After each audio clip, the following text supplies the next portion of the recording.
7. Dias depois, o padre Amaro e o cônego Dias tinham ido jantar com o abade da Cortegaça. Era um velho jovial, muito caridoso, que vivia há 30 anos naquela freguesia e passava por ser o melhor cozinheiro da diocese. Todo o clero das vizinhanças conhecia a sua famosa cabidela de caça. O abade fazia anos, havia outros convidados, padre Natário e o padre Brito. O padre Natário era uma criaturinha biliosa, seca, com 2 olhos encovados, muito malignos, a pele picada das bexigas e extremamente irritável. Chamavam-lhe o Furão. Era esperto e questionador. Tinha fama de ser grande latinista e ter uma lógica de ferro. E dizia-se dele, é uma língua de víbora. Vivia com 2 sobrinhas órfãs, declarava-se extremoso por elas, gabava-lhes sempre a virtude e costumava chamar-lhes as 2 rosas do seu canteiro. O padre Brito era o padre mais estúpido e mais forte da diocese. Tinha um aspecto, os modos, a forte vida de um robusto beirão que maneja bem o cajado, emborca um almude de vinho, pega alegremente a rabiça do arado, serve de trolha nos arranjos de um alpendre e, nas cestas quentes de junho, atira brutalmente as raparigas para cima das medas de milho. O senhor Chantre, sempre correto nas suas comparações mitológicas, chamava-lhe o leão de Nemeia. A sua cabeça era enorme, de cabelo lanígero que lhe descia até as sobrancelhas. A pele curtida tinha um tom azulado, do esforço da navalha de barba, e nas suas risadas bestiais mostrava dentinhos muito miúdos e muito brancos do uso da broa. Quando iam sentar-se à mesa, chegou o libaninho, todo azafamado, gingando muito, com a calva suada, exclamando logo em tons agudos. — Aí, filhos! Desculpe-me, demorei-me mais um bocadinho. Passei pela igreja de Nossa Senhora da Ermida. Estava o padre Nunes a dizer uma missa de intenção.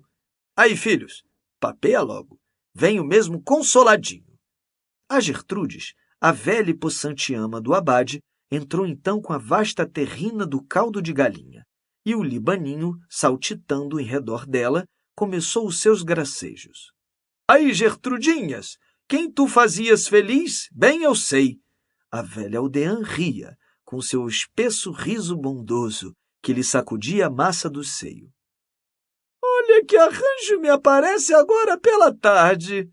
— Aí, filha, as mulheres querem-se como as peras, maduras e de 7 cotovelos. Então que é chupá-las. Os padres gargalharam e alegremente acomodaram-se à mesa. O jantar fora todo cozinhado pelo abade. Logo à sopa, as exclamações começaram. — Sim, senhor famoso, disto nem no céu, bela coisa! O excelente abade estava escarlate de satisfação. Era como dizia o senhor Chantre, um divino artista.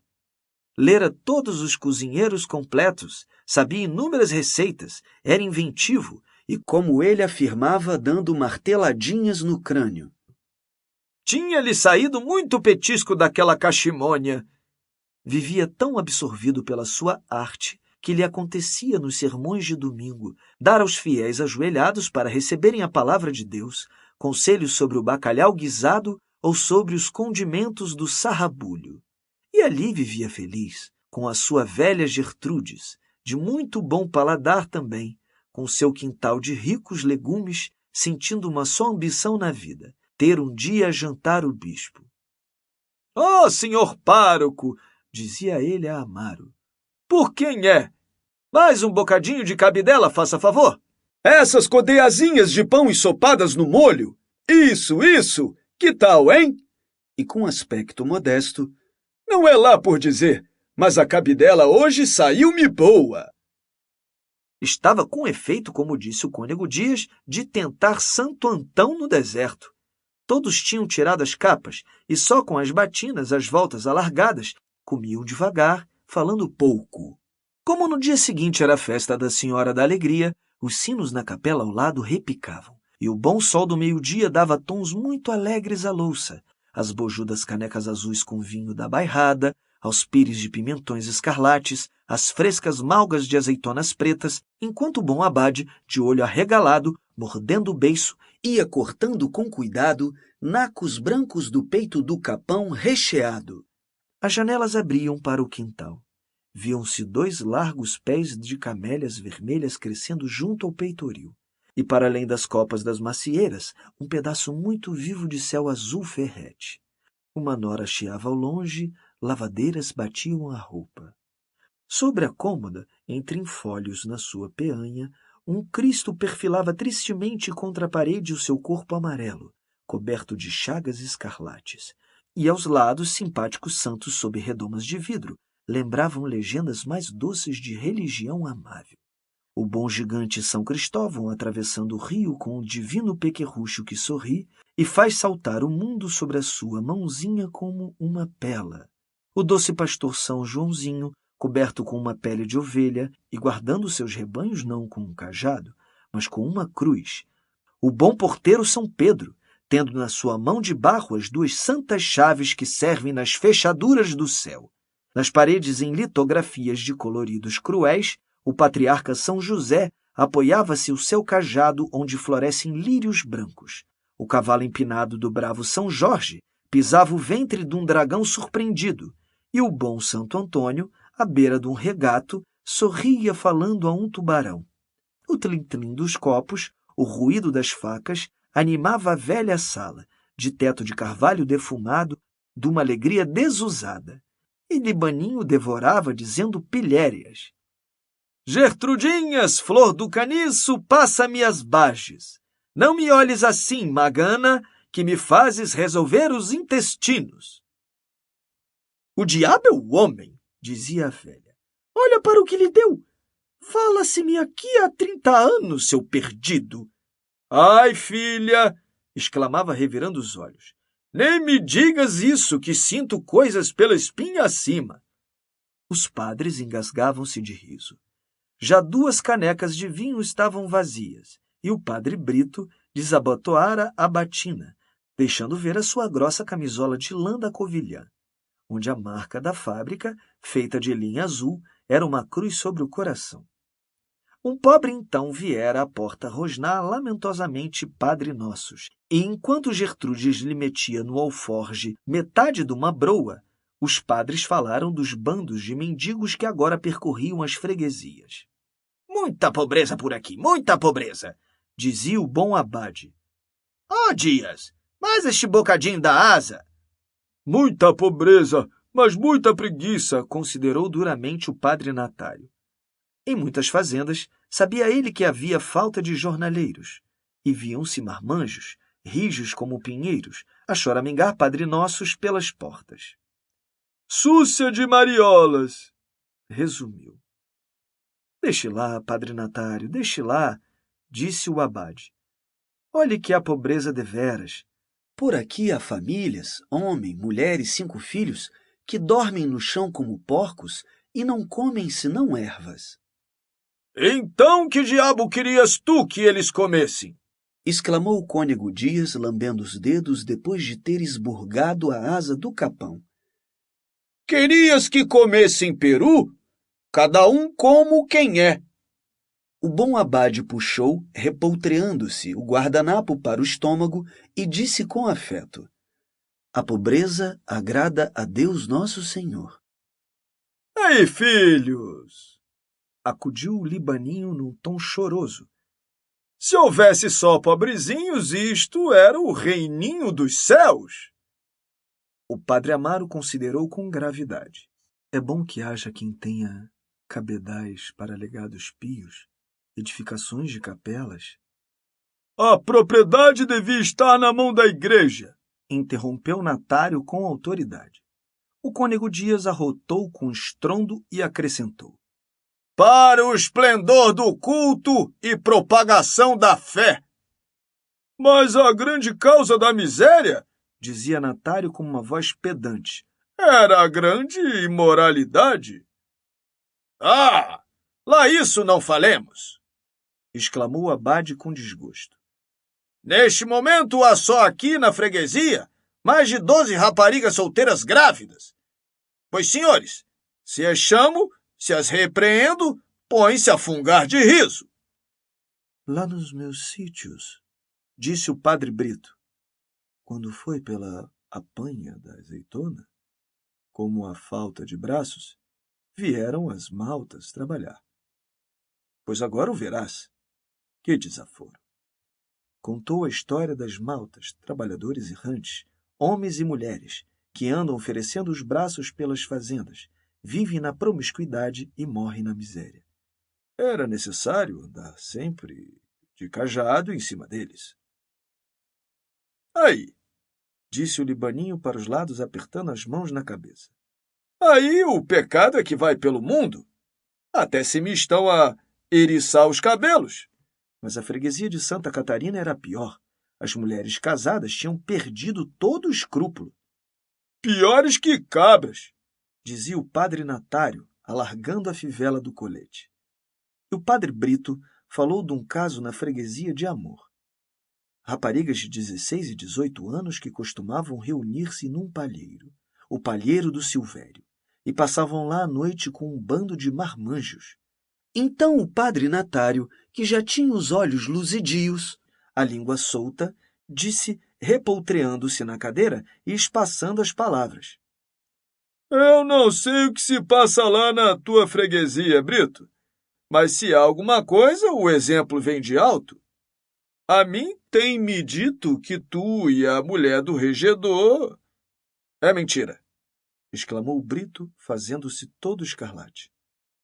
Ô, Brito! Ô, Brito! Disseram em redor, repreendendo-o com bondade. É mentira! Berrou ele. E aqui para nós, meus ricos, disse o Cônego Dias, baixando a voz, com um olhinho aceso numa malícia confidencial. Sempre lhes digo que é uma mulher de mão cheia. É mentira, clamou o Brito, e falando de um jato. Quem anda a espalhar isso é o morgado da cumiada, porque o regedor não votou com ele na eleição. Mas tão certo como eu estar aqui, quebro-lhe os ossos.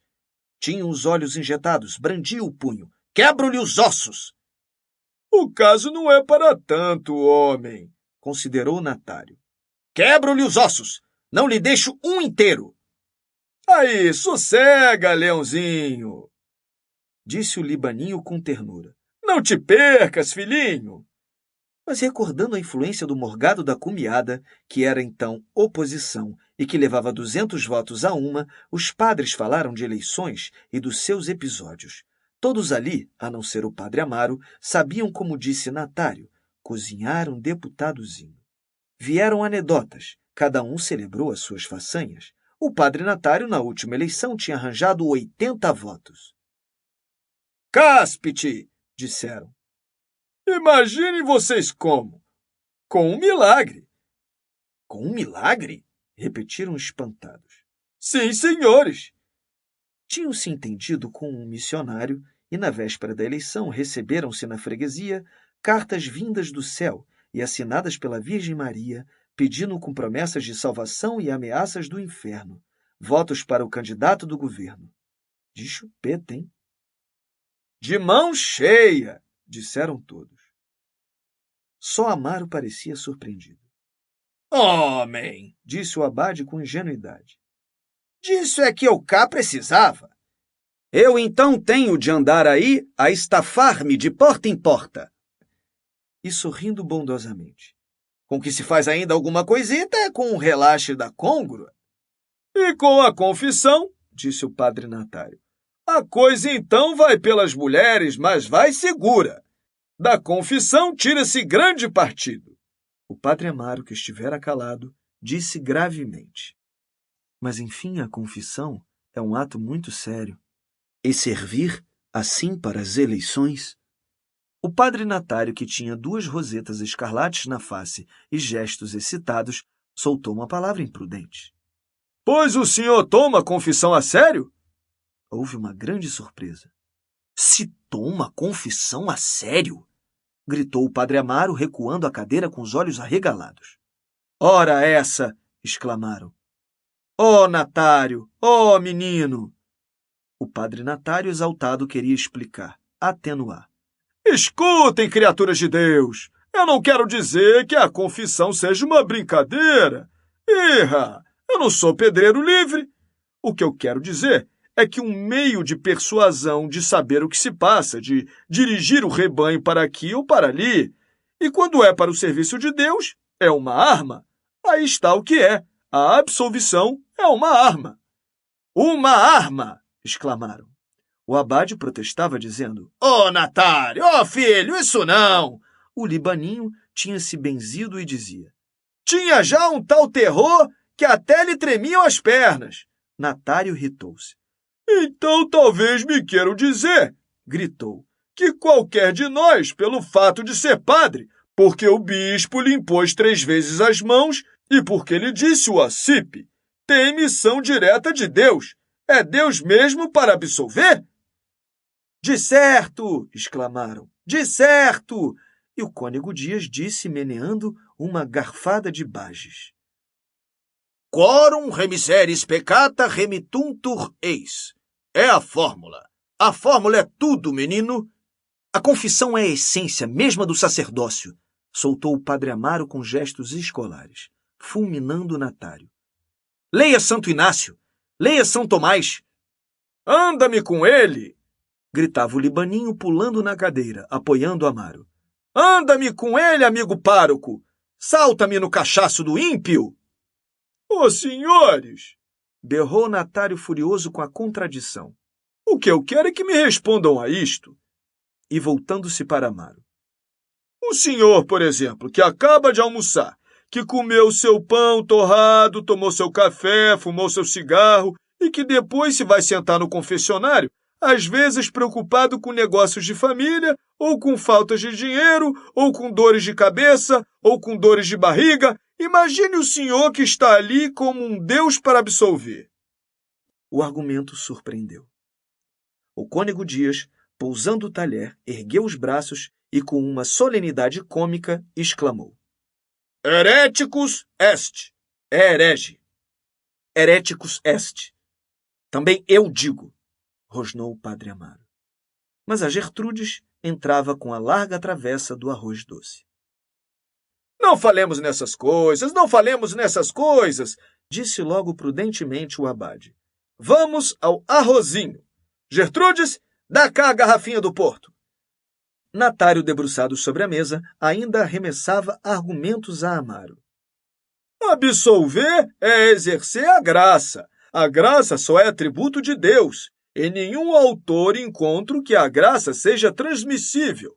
Logo, ponho 2 objeções", gritou Amaro, com o dedo em riste, em atitude de polêmica. Ô filhos! Acudiu o bom abade aflito. "Deixem a sabatina, que até nem lhes sabe o arrozinho." Serviu o vinho do Porto para os acalmar, enchendo os copos devagar, com as precauções clássicas.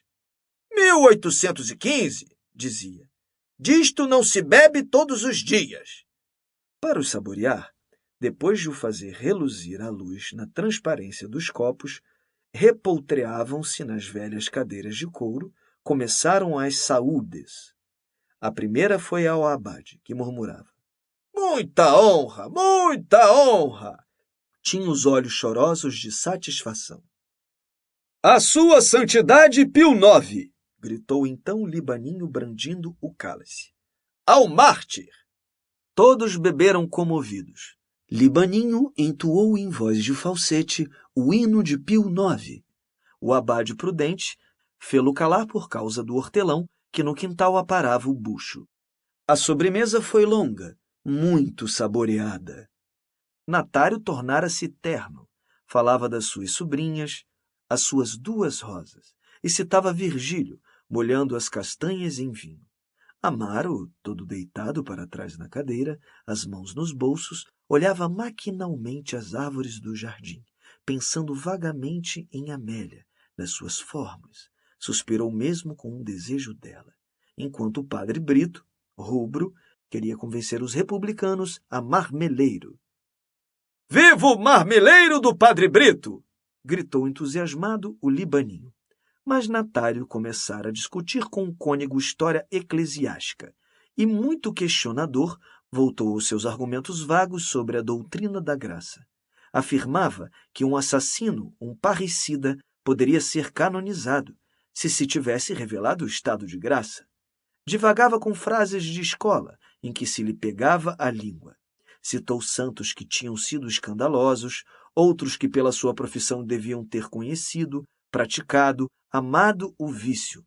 Exclamou com as mãos na cinta: Santo Inácio foi militar. Militar? Gritou o libaninho. E erguendo-se correndo a Natário, lançando-lhe um braço ao pescoço com uma ternura pueril e avinhada. Militar? E que era ele? Que era ele, o meu devoto Santo Inácio? Natário repeliu. Deixe-me, homem! Era sargento de caçadores! Houve uma enorme risada. O libaninho ficara estático. Sargento de caçadores? Dizia erguendo as mãos num ímpeto beato. Meu rico Santo Inácio! Bendito e louvado seja ele por toda a eternidade! Então o abade propôs que fossem tomar café para debaixo da parreira. Eram 3 horas. Ao erguer-se, todos cambaleavam um pouco, arrotando formidavelmente com risadas espessas. Só Amaro tinha a cabeça lúcida, as pernas firmes, e sentia-se muito terno. Pois agora, colegas, disse o abade sorvendo o último gole de café. O que está a calhar é um passeio à fazenda. Pares moer, rosnou o cônego erguendo-se com dificuldade. Vamos lá à fazenda do abade. Foram pelo atalho da barroca, um caminho estreito de carros. O dia estava muito azul, de um sol tépido. A vereda seguia entre valados eriçados de silvas. Para além, as terras lisas estendiam-se cobertas de restolho. A espaços, as oliveiras destacavam, com grande nitidez, na sua folhagem fina. Para o horizonte, arredondavam-se colinas cobertas de rama verde negra dos pinheiros. Havia um grande silêncio. Só às vezes, ao longe, num caminho um carro chiava. E naquela serenidade da paisagem da luz, os padres iam caminhando devagar, tropeçando um pouco, de olho aceso, estômago infartado, chacoteando e achando a vida boa. O cônego Dias e o abade, de braço dado, caturravam. O Brito, ao lado de Amaro, jurava que havia de beber o sangue almorgado da cumeada. Prudência, colega Brito, prudência, dizia Amaro chupando o cigarro. E o Brito, com passadas de carretão, rosnava. Hei de comer-lhe os fígados. O libaninho atrás só cantarolava em falsete. Passarinho trigueiro, salta cá fora. Adiante de todos ia o padre Natário. Levava a capa no braço, arrastando pelo chão. A batinha desabotoada por trás deixava ver o forro imundo do colete, e as suas pernas escanifradas, com as meias pretas de lã cheias de passagens, faziam bordos que o atiravam contra o silvado. E, no entanto, Brito, com grandes bafos de vinho, roncava. Eu só me contentava em agarrar num cajado e correr tudo, tudo, e gesticulava com um gesto imenso que abrangia o mundo. Tem as asas quebradas, não pode agora. Gania atrás o libaninho. Mas pararam de repente. Natário adiante gritava com voz furiosa. Seu burro! Você não vê? Sua besta! Era a volta do atalho. Tropeçara com um velho que conduzia uma ovelha. Ia caindo e ameaçava-o com o punho fechado numa raiva avinhada. Queira vossa senhoria perdoar, dizia humildemente o homem. Sua besta! Berrava Natário com os olhos chamejantes. Que o racho! O homem balbuciava, tinha tirado o chapéu, viam-se os seus cabelos brancos. Parecia ser um antigo criado da lavoura, envelhecido no trabalho. Era talvez avô, e curvado, vermelho de vergonha, encolhia-se com as sebes para deixar passar no estreito caminho de carros os senhores padres joviais e excitados da vinhaça. Amaro não os quis acompanhar até a fazenda. Ao fim da aldeia, no cruzeiro, tomou pelo caminho de Sobros, voltou para a Leiria. Olhe que é uma légua a cidade, dizia o abade. Eu mando-lhe aparelhar a égua, colega. Qual história, abade? A perninha é rija. E, traçando alegremente a capa, partiu cantarolando o adeus. Ao pé da cortegaça, o atalho de Sobros alarga-se. ao comprido de um muro de quinta coberto de musgos e eriçada no alto de luzidios fundos de garrafas. Quando Amaro chegou próximo ao portão de carros, baixo e pintado de vermelho, encontrou no meio do caminho parada uma grande vaca malhada. Amaro, divertido, espicaçou-a com um guarda-chuva. A vaca trotou balouçando a papeira, e Amaro, ao voltar-se, viu Amélia ao portão que saudava dizendo toda risonha: "Então está-me a espantar o gado, senhor pároco." "É a menina? Que milagre é este?" Ela fez-se um pouco vermelha. "Vim à quinta com a dona Maria da Assunção. Vim dar uma vista de olhos à fazenda." Ao pé de Amélia, uma rapariga acamava couves numa canastra. "Então esta é que é a quinta da dona Maria?" E Amaro deu um passo para dentro do portão. Uma rua larga de velhos sobreiros, dando uma sombra doce, estendia-se até a casa que se entrevia no fundo, branquejando ao sol. "É, a nossa fazenda fica do outro lado, mas entra-se também por aqui. Vá, Joana, avia-te." A rapariga pôs a canastra à cabeça, deu as boas tardes, meteu pelo caminho de Sobros, batendo muitos quadris. Sim, senhor, parece uma boa propriedade, considerava o pároco. "Venha ver a nossa fazenda", disse Amélia. "É uma migalhinha de terra, mas para fazer uma ideia. Vai-se por aqui mesmo. Olhe, vamos ter lá baixo com a dona Maria, quer?" "Valeu. Vamos lá, dona Maria", disse Amaro. Foram subindo a rua dos sobreiros calados. O chão estava cheio de folhas secas, e entre os troncos espaçados, moutas de hortênsias pendiam abatidas amareladas dos chuveiros. Ao fundo, a casa baixa, velha de um andar só, assentava pesadamente. Ao longo da parede, grandes abóboras amadureciam ao sol, e no telhado, todo negro do inverno, esvoaçavam pombos. Por trás o laranjal formava uma massa de folhagens verde escuras. Uma nora chiava monotonamente. Um rapazinho passou com um balde de lavagem. "Para onde foi a senhora, João?" perguntou Amélia. "Foi pro olival", disse o rapaz com sua vozinha arrastada. O olival era longe, no fundo da quinta. Havia ainda grandes lamas, não se podia ir lá sem tamancos. "Vai-se a gente sujar toda", disse Amélia. "Deixa lá, dona Maria, hein? Vamos nós ver a quinta." "Por aqui, senhor pároco." Estavam defronte de um velho muro onde cresciam clematites.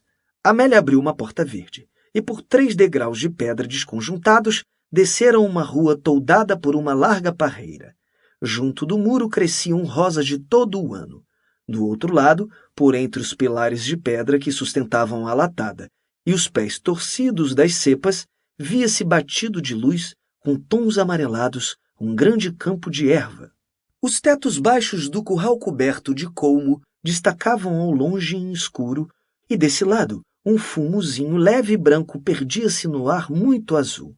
Amélia a cada momento parava, explicava à quinta.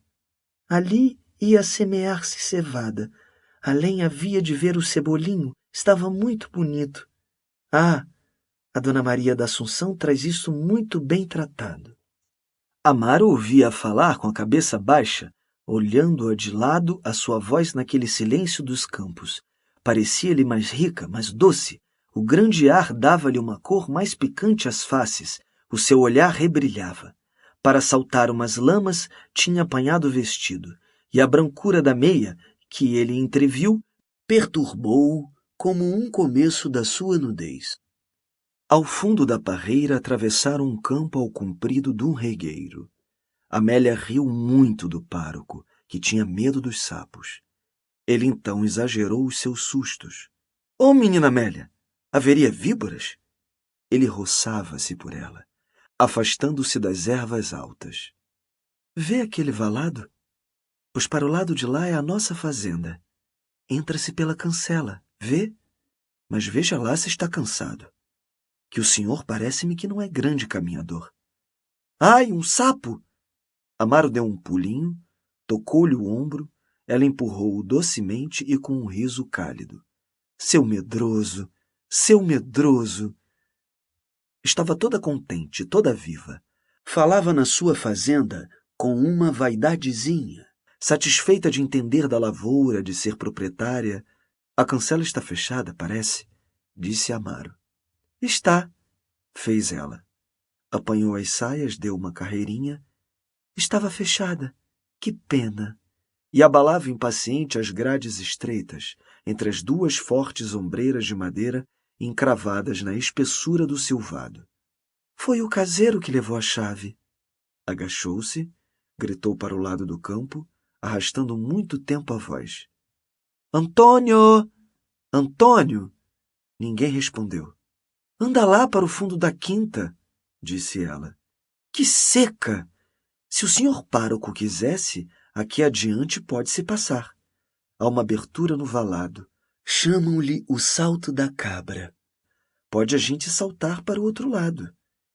E caminhando rente ao silvado, chapinhando a lama toda alegre. Quando eu era pequena, nunca passava pela cancela. Saltava sempre por ali. E cada trambolhão, quando o chão estava resvaladiço com a chuva, era um vivo demônio aqui onde me vê. Ninguém há de dizer, senhor pároco, hein? Ai, vou-me a fazer velha. E voltando-se para ele, com um risinho onde luzia o esmalte dos dentes. Não é verdade? Estou-me a fazer velha, hein? Ele sorria. Custava-lhe falar. O sol, batendo-lhe nas costas, depois do vinho do abade, amolecia-o. E a figura dela, os seus ombros, os seus encontros davam-lhe um desejo contínuo e intenso. Aqui está o salto da cabra, disse Amélia parando. Era uma abertura estreita no valado. A terra do outro lado, mais baixa, estava toda lamacenta. Via-se dali a fazenda da Santa Joaneira. O campo plano estendia-se até um olival, com a erva fina muito estrelada de pequenos malmiqueres brancos. Uma vaca preta de grandes malhas pastava. E para além, viam-se tetos aguçados dos casais, onde voavam revoadas de pardais. E agora? Perguntou Amaro. Agora saltar, disse ela rindo. Cá vai! Exclamou ele. Traçou a capa, saltou, mas escorregou nas ervas úmidas, e imediatamente Amélia, debruçando-se, rindo muito, com grandes acenos de mãos. E agora deu, senhor pároco, que eu vou ter com a dona Maria. Aí fica preso na fazenda. Para cima não pode o senhor pular, pela cancela não pode o senhor passar. É o senhor pároco que está preso. Oh, menina Amélia! Oh, menina Amélia! Ela cantarolava-lhe, escarnecendo. Fico sozinha à varanda, que o meu bem está na prisão. Aquelas maneirinhas excitavam o padre, e com os braços erguidos, a voz cálida. Salte! Salte! Ela então fez voz de mimo. Ai, tenho medinho, tenho medinho. Salte, menina! Lá vai! Gritou ela bruscamente. Saltou. Foi cair-lhe sobre o peito com um gritinho. Amaro resvalou, firmou-se e, sentindo entre os braços o corpo dela, apertou-a brutalmente e beijou-a com furor no pescoço. Amélia desprendeu-se, ficou diante dele sufocada, com a face em brasa, compondo na cabeça e em roda do pescoço, com as mãos trêmulas, as pregas da manta de lã. Amaro disse-lhe, Améliazinha! Mas ela de repente apanhou os vestidos, correu ao comprido do valado. Amaro, com grandes passadas, seguiu-a atarantado.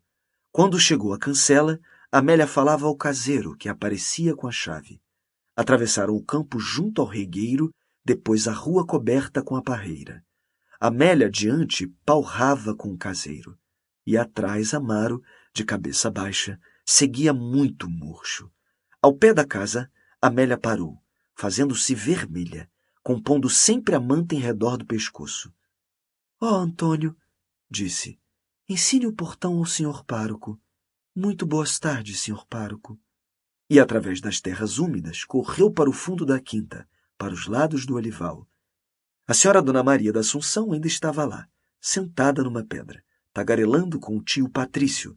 Um bando de mulheres com grandes varas batiam em redor a ramagem das oliveiras. — Que é isso, tonta? De onde vens tu a correr, rapariga? Credo, que doida! Vim a correr, disse ela toda vermelha, sufocada. Sentou-se ao pé da velha e ficou imóvel, com as mãos caídas no regaço, respirando fortemente, os beiços entreabertos, os olhos fixos numa abstração. Todo o seu ser se abismava numa só sensação. Gosta de mim. Gosta de mim. Estava há muito namorada do padre Amaro, e às vezes, só no seu quarto, desesperava-se por imaginar que ele não percebia nos seus olhos a confissão do seu amor. Desde os primeiros dias, apenas o ouvia pela manhã pedir de baixo o almoço. Sentia uma alegria penetrar todo o seu ser sem razão.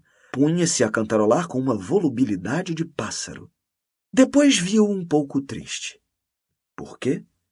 Não conhecia o seu passado, e lembrada do frade de Évora, pensou que ele se fizera padre por um desgosto de amor. Idealizou-o então. Supunha-lhe uma natureza muito terna. Parecia-lhe que da sua pessoa airosa e pálida se desprendia uma fascinação. Desejou tê-lo por confessor. Como seria estar ajoelhada aos pés dele, no confessionário, vendo de perto os seus olhos negros, sentindo a sua voz suave falar do paraíso. Gostava muito da frescura da sua boca. Fazia-se pálida a ideia de poder abraçar na sua longa batina preta. Quando Amaro saía, ia no quarto dele, beijava a travesseirinha, guardava os cabelos curtos que tinham ficado nos dentes do pente. As faces abrasavam-se-lhe quando ouvia tocar a campainha. Se Amaro jantava fora com o cônego Dias, estava todo dia impertinente. Ralhava com a russa às vezes, mesmo dizia mal dele, que era casmurro, que era tão novo que nem inspirava respeito. Quando ele falava de alguma nova confessada, amuava com ciúme pueril. A sua antiga devoção renascia, cheia de um fervor sentimental. Sentia um vago amor físico pela igreja. Desejaria abraçar com pequeninos beijos demorados o altar, o órgão, o missal, os santos, o céu, porque não os distinguia bem de Amaro, e pareciam-lhe dependências da sua pessoa. Li o seu livro de missa pensando nele como no seu Deus particular. E Amaro não sabia, quando passeava agitado pelo quarto, que ela em cima o escutava, regulando as palpitações do seu coração pelas passadas dele, abraçando o travesseiro, toda desfalecida de desejos, dando beijos no ar, onde se lhe representavam os lábios do pároco. A tarde caía quando Dona Maria e Amélia voltaram para a cidade. Amélia, diante calada, chibatava sua burrinha, enquanto Dona Maria da Assunção vinha paurando com o moço da quinta, que segurava a arreata. Ao passarem junto à sé, tocou a Ave Maria, e Amélia, rezando, não podia destacar os olhos das cantarias da igreja tão grandiosamente erguidas, de certo para que ele ali celebrasse. Lembravam-lhe, então, domingos em que o vira, ao repicar dos sinos, dar a bênção dos degraus do altar-mor. E todos se curvavam, mesmo as senhoras do Morgado Carreiro, mesmo a senhora baronesa da Via Clara e a mulher do governador civil, tão orgulhosa com o seu nariz de cavalete. Dobravam-se sob os seus dedos erguidos e achavam de certo também bonitos os seus olhos negros. E era ele que a tinha apertado nos braços ao pé do valado. Sentia ainda no pescoço a pressão cálida dos seus beiços. Uma paixão flamejou como uma chama por todo o seu ser. Largou a arreata do burrinho, apertou as mãos contra o peito e, cerrando os olhos, lançando toda a sua alma numa devoção. Ó, Nossa Senhora das Dores, minha madrinha, faz que ele goste de mim. No adro lajeado, cônegos passeavam conversando. A botica defronte já tinha luz, os bocais reluziam, e por detrás da balança a figura do farmacêutico Carlos, com seu boné bordado à miçanga, movia-se majestosamente.